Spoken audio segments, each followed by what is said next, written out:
शनिवार को वापी के गोदान नगर क्षेत्र में सूरतिया मुस्लिम गाची जमात हॉल में कक्षा 10 और 12वीं के उत्तीर्ण और अनुत्तीर्ण छात्रों को उनके अभिभावकों के लिए एक विशेष कैरियर मार्गदर्शन सेमिनार का आयोजन किया गया था।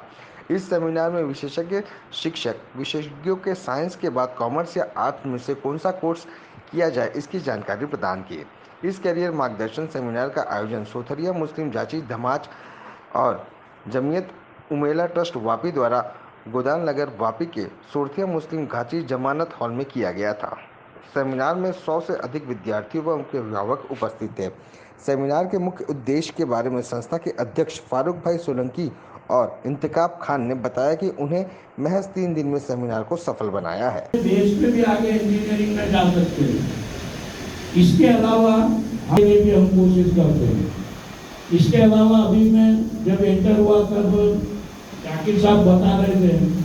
कि मैं पर्सनालिटी डेवलपमेंट और इंग्लिश में बैठता हूँ, कितनी जगह पे क्लाइंट के साथ कॉन्टेक्ट में रहता हूँ, मुझे पता है कि इंग्लिश का कितना इम्पोर्टेंस है, क्योंकि बाहर हाल में 10मा ने 12मा ધોરણનું રિઝલ્ટ આવ્યું તો અમારા ભાઈ ઉઝેફા તેલોદ કરીને એક ભાઈ છે અમારે, એને મનમાં વિચાર આવ્યો કે આપણે સામાજિક 10મા 12મા પછી છોકરાઓને શું ભણવાનું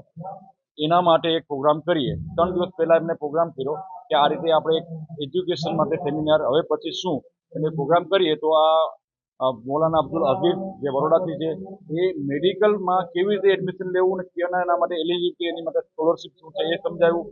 ભાઈ જાકીર સૈયદે જનરલ જે કોમર્સ અને સાયન્સ સ્ટ્રીમની અંદર પાસ થયેલા ફેલ થયેલા કેવી રીતે આગળ ભણવું કેવી રીતે કરવું એના માટે જાકીર સૈયદભાઈએ બરોડાથી આવ્યા હતા, એમણે સમજાવ્યું। અને હાલમાં ઇબ્રાહિમ બાવાણી આઈટીઆઈ સ્કૂલમાંથી ખત્રી સાહેબ આવેલા છે અને એ વાત કરી રહ્યા છે કે આઈટીઆઈ કર્યા પછી ડિપ્લોમામાં એડમિશન કેવી રીતે એલિજિબલ થવું, ડિપ્લોમા કર્યા પછી કેવી રીતે ડિગ્રીમાં એડમિશન લેવું, એવી રીતે બધા બચ્ચાઓને બોલાવી વાલીઓને બોલાવી અને એક નાનો પ્રોગ્રામ અમે રાખવાની કોશિશ કરી હતી અને અમે દુઆ કરીએ કે બધા આવેલ છે એ છોકરાઓને સારું ભણવાનું મળે અને બધા છોકરાઓ સારી રીતે ભણે એના માટે મેં પ્રોગ્રામ કર્યો। અમે લોકો આ સેમિનાર બધે ચાલે છે વલસાડમાં છેલ્લા 5 વર્ષથી 10મી 12મા વાળાને સેમિનારમાં સમજાવે છે તે રીતે અમે અમારી જમિયત ઉલમાની ટીમ તેમાં ફારૂકભાઈ બી છે, સૌરાષ્ટ્ર ગાંધી સમાજે આ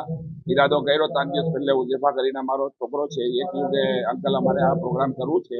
આપણે બી મોટિવેશન પોયરાઓનું કેમ થાય, ભણતર આગળ કેમ વધે ને આપણા દેશના પોયરા આપણી દેશની ખિદમતમાં બનીને આગળ કેમ વધે ને આપણા દેશ ભારતનું નામ ઊંચું થાય એ રીતે સમજાવવા માટે અમારા સેમિનારમાં જે અમારા ધર્મગુરુઓ કે ટીચરો જે આવેલા છે એ લોકોએ પોતે એ શિક્ષણ માટે સારી એ કરી છે। દીન દુનિયા દેવોમાં શિક્ષણ જરૂરી છે, ધર્મના રીતે બી અને દુનિયાના લિહાઝથી બી ભણતર બહુ જરૂરી છે, એના માટે આ મોટિવેશન કરે છે અને સૌરાષ્ટ્ર ગાંધી સમાજે આ પગલો વાપીમાં પહેલી વખત ઉચેક્યો છે, બહુ સારું છે। ઇન્શાલ્લાહ અમે બી જમિયતથી